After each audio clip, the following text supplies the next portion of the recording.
I know that you're here for the podcast episode. Thank you so much for your support. Real quick, I wanted to tell you about my business. That's Stsg Marketing. When it comes to social media, it's a must for your business. If you're not doing it, you're missing out on tons of new clients and a way to engage with your old ones. So it's just super important. That's what I do. I can create content for you. I can manage your social media for you. I can coach you on how to grow your business through social media organically. If that's something you want a hand with, I would love to help you. Cruise over to my website.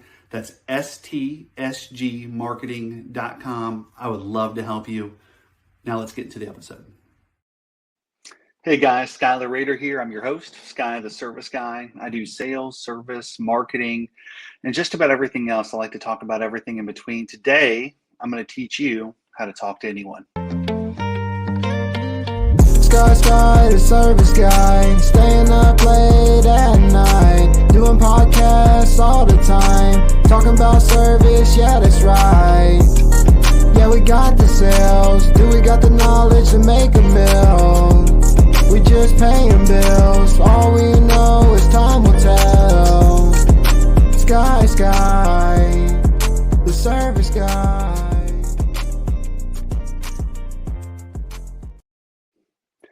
So whether you're a salesperson, service person, it really doesn't matter where you're at in your career, what you do. Unfortunately, you're probably going to get stuck having to talk to someone about something at some time, even if it's just small talk. So let me get this out of the way. One of the things I struggle with is networking. It's really tough for me, even as a salesperson. You think it wouldn't bother me just to walk up to somebody and drum up a conversation, but it can be tough, especially if you don't really have a plan. Anytime I'm with friends or family and they're like, hey, go ask, that waiter if they'll let us cut the line and get us a good table or something, whatever it is. I'm kind of always the person in the group that gets assigned because I put on that feeling of being a very outgoing person. And truthfully, I'm more of an introvert, but I want to teach you guys how to strike up a conversation and talk to anyone about anything. And the secret is to get them to talk about themselves, right? People love to talk about themselves. I mean, podcast host, right? I love to talk about myself. So that's really the secret. What I'm going to teach you, it's an acronym. It's called F.O.R.D. Now, I know there's a lot of car people out there. This is not a car acronym, but it's easy to remember. So the first letter there, F, stands for family. People love to talk about their families, their spouses, their kids, what their kids are doing, whatever the case may be. So if I'm in a situation where I'm kind of stuck maybe at a networking event and I'm not sure how to get it going, obviously, usually at one of those, sometimes people wear like a name tag or, they'll have their company shirt on or be at a booth or something. And of course, you can start with those things. And then if you're not sure where to go from there, and it's something where it's like, this is somebody I need to make a connection with because we could be able to help each other, right? You always want that. First of all, let's not try to connect with people where they can only help us. Let's find a two-way street, right? Anyway, but the F stands for family. So I might ask the question, so, hey, Mr. Jones, do you have a family? Do you have kids? And if they do, somebody else like myself who's got kids, my son is 7, my daughter's 4, I'm right there in a gold mine of conversation. I've done this method before and never even got past the F in F.O.R.D because of that. So just a great, great thing where if they've got kids, people are going to go on and on about their kids, which is beautiful, right? We should be very excited about our children. If they don't have kids, well, do you have a spouse? Are you dating anybody? Now you got to be careful with this one. If you're taken and you're not trying to give the impression of flirting, you got to walk the line. So be very, very careful when asking other questions concerning family, right? We don't want to come off and send the wrong signals. And sometimes a question can do that, right? So you got to be careful on how you're going to do that. The next one doesn't really apply if you're at a networking event. It's O stands for occupation. People love talking about their work. I know I do. Sometimes it's the most exciting part of my whole day is getting to work on something with a new client or whatever my day-to-day tasks are. So Occupation is a huge one. If you're at an event where it is networking, one way you can use the O in occupation, because you already know why they're there. Like I said, they're wearing a name tag, company uniform, booth. So you know what they do for a living, right? But you can ask the question, hey, before you did this, what did you do? Chances are they haven't been doing what they're doing now forever. Most of us have a journey we were on. Look at me for an example. I worked for a lawn care company that owned about 5 lawn care companies, and then I went and worked at a bank, and I did small business loans and lines of credit. I was a little bit of a small business banking specialist, and now I work for a marketing company that represents 3 or 4 different entities, and then I have my own marketing business, right? So for me, if somebody asks me that question, I can probably unload on them for an hour, right? That's something too to keep in mind when you're making conversation with someone. Is as much as you might want to vomit your story all over them, remember, in a situation where you're trying to make small talk, sometimes the best thing to do is just to listen and let them do the hard work for you, especially if you're not great at it. So I just think occupation is just a great one. So we have family for F, occupation for O. Everybody is wondering, well, what's the R? The R is, what do we do for fun? Recreation, right? That's another big, big thing on someone's hot button. And it gives you a good chance to know something outside of the work stuff, right? It's like, you're at a networking event, you kind of already know why each other's there. But if you can find common ground on what they do for fun, holy smokes.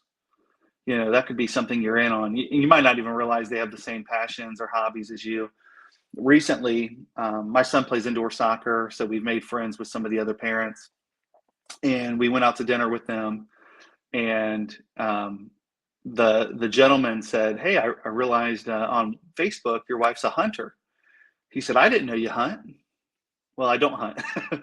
That's all my wife. But right there, he's seen an end to make some small talk with me, strictly based off of the recreation. So kind of a fun thing. And that might be a little word to the wise too. If you're somebody who does homework about people before you meet, not that we want to stalk anybody, but it's good to know who you're meeting, right? And if there's anything possibly in common there, understand what's going on with their spouse might not be what's going on with them. Like me and my wife is a perfect example. That hunting is something that she does with her father. It's special between them. I've been invited, but I feel like I'm kind of like the kid that you take fishing and the line just gets tangled the whole time. I don't want to slow them down from them having their special time, right? So anyway, recreation is a really, really good button to hit on. Most men, we all like some kind of sports in some way, so that's always an easy one, right? But even when you're talking to a lady, it could, they could surprise you. They could be as big of a sports junkie as you, or have something in common with your spouse, right? So it's always nice to talk about something fun, especially with your teammate, your spouse, your partner, whoever, with whoever you're networking with. So you might end up having some parallels there that you didn't realize you had. And then the last thing in the F.O.R.D, so family, occupation, recreation, F.O.R.D, and now we're on the D. D stands for dreams. If you've gotten this far in the conversation with someone, you are really getting the full picture of them as a summary, right? I think it's impossible to know anything about anyone in a 20 to 30 minute small talk conversation. But by following this method, you end up really getting some good insight. So the D stands for dreams. What's this person's goals? What's this person's ambitions? Where do they see themselves in 5 years? And the way I might ask that, is I might ask it straight up. I'm very, through the front door kind of person. Some people like that. Some people don't like that. That's okay. But the question is, so what's your dream? And one answer that always tends to work against me on this as a hiccup is you get some guy who's like, oh, I'm living the dream. And don't get me wrong, like there's nothing wrong with being happy where you're at, but I want to align myself with like-minded people who have a bigger goal than where they're at right now. In my opinion, if you're not growing, you're dying. So personal growth, to be in my circle, to be my friend, that's kind of a deal breaker if we're not on the same page. I'm on a journey right now where I've come a long way. So definitely give, myself, and if you've come a long way, give yourself a pat on the back. Don't be hard on yourself. But I am not at my final destination by any stretch of the imagination. A friend of mine recently said, "Man, you're just pitching your tent. Like you're not at the finish line yet." Because I was being kind of hard on myself, and that's somebody who gave me that advice that definitely is on the same page with me, because they have some big dreams and big goals of their own too. So, asking someone that question, what's your dream?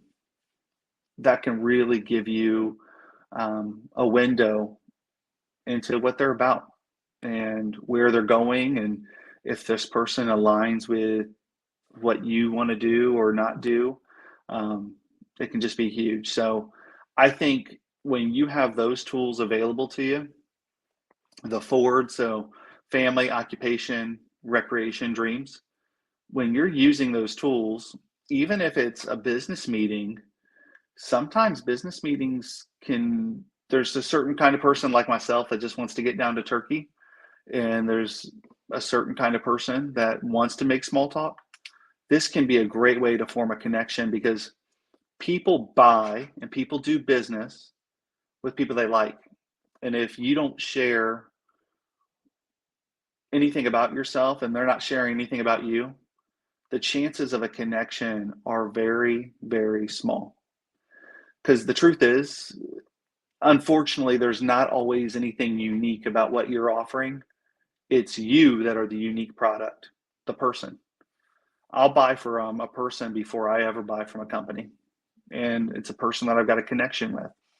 So I would encourage you to use this tool, F.O.R.D, family, occupation, recreation, dreams, as some talking points when you're getting to know someone and make that first connection with someone. And they're going to remember that you asked them these things. It's not going to be you just peddling around talking about the weather. Please do not ask or comment on the weather when you're first meeting someone. You cannot get any more boring than that. So anyway, just a little tip from Sky, the service guy, on how to talk to anyone about anything. I really appreciate you guys listening. As always, be sure to like, share, subscribe. Check out my website. That's stsgmarketing.com. If you need help with your business, I'm here to help you. Otherwise, I will see you guys next Monday with another episode and another interview. Talk to you soon. Sky, the service guy, staying up late at night, doing podcasts all the time, talking about service, yeah, that's right. Yeah, we got the sale,